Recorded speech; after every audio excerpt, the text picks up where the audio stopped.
Weird way to start this one, right? I do it for two reasons. One, because school is about to start and this is an excellent word to learn. And the other one is because I was told something by someone and it never really coalesced with me.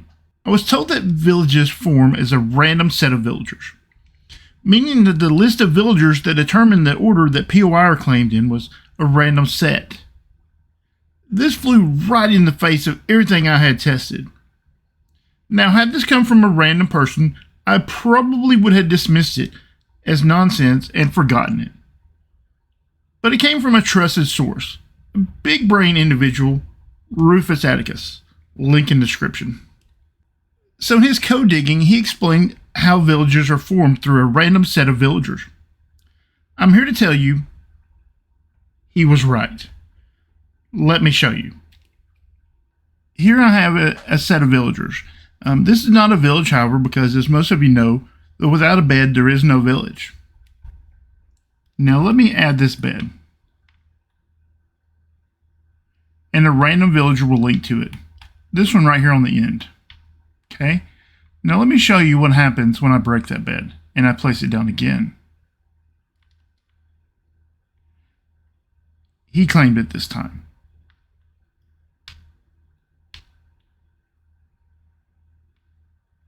I didn't see who claimed that one. But each time we do it, it's going to be one of the random villagers. See, he claimed it this time. And it has nothing to do with where you place the bed. It doesn't matter who's closest. As you can see, it was this villager right here this time. Clearly this guy's closer. It has nothing to do with that. If you have a group of villagers and you create a village, the village will be created randomly. It bounces around.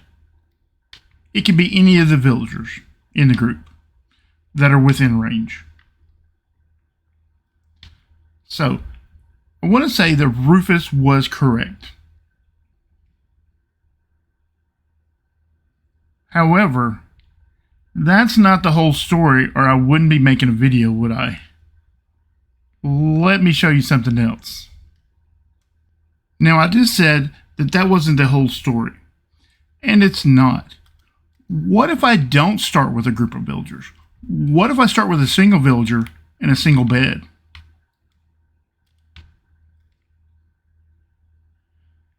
This village can never be random. The first villager is always going to be him. I could break this bed 10,000 times. And it's always going to be him. He's always going to be the first villager because he's the only villager. It can't possibly be random. So, if he's the first on the list, and let's say I give him, he's going to be a librarian. Congratulations on your promotion.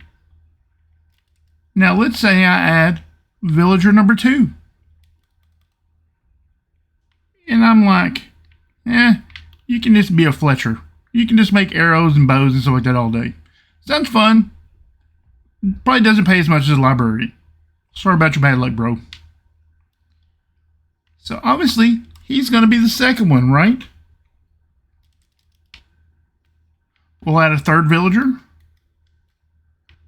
Hey, somebody has to work in the hot all day, bro. It's going to be you. He's going to be the armorer.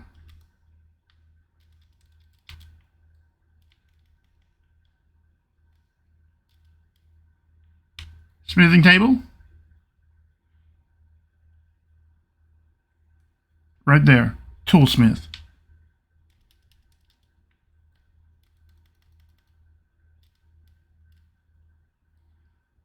This is going to be our weaponsmith. Now, I want everyone to remember the order that these villagers joined in. Librarian, Fletcher, Armorer, Toolsmith, Weaponsmith. Okay? Let's jump over to Universal Minecraft Editor and let's check it out. Here we're in Universal Minecraft Editor, and here's the village data. Now, normally we would just go up here and look at the dwellers and all of that, but this is going to actually prove it a little better. We're going to look at the POI, because this will tell us the profession of the villagers.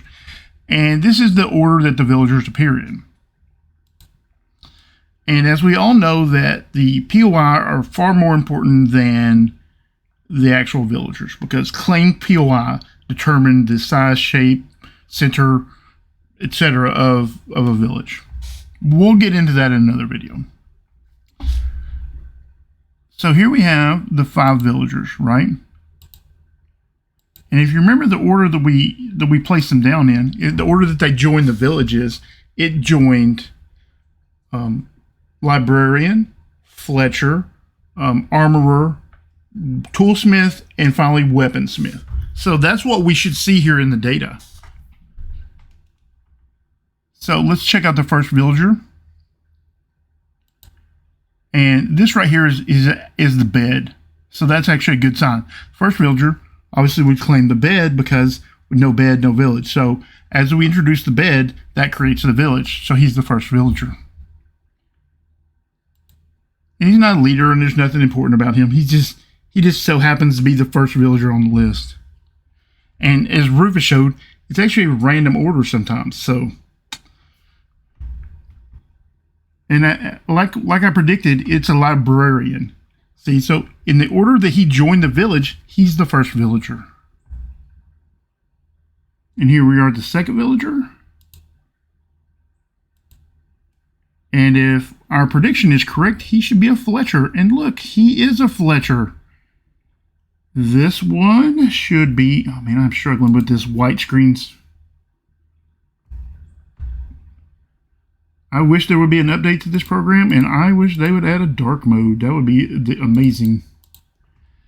And just like we predicted, this one is an armorer, because that's the order he joined the village. Like I said, 2 things can be possible. Right here we have toolsmith. Right, let's see, where are we? Right here on. And if we're correct, and it's, of course we are, because it's the only one left, it's the weaponsmith. So let me jump back into Minecraft real quick. Final conclusion. This is a great example of how code digging and testing work hand in hand for the betterment of the community. So depending on how you establish the village will determine if your village order is random, like I showed in the first example, or if it is determined by the order the villagers join in the village, the second example. In future videos, I will show why this is important and how you can use this to your advantage.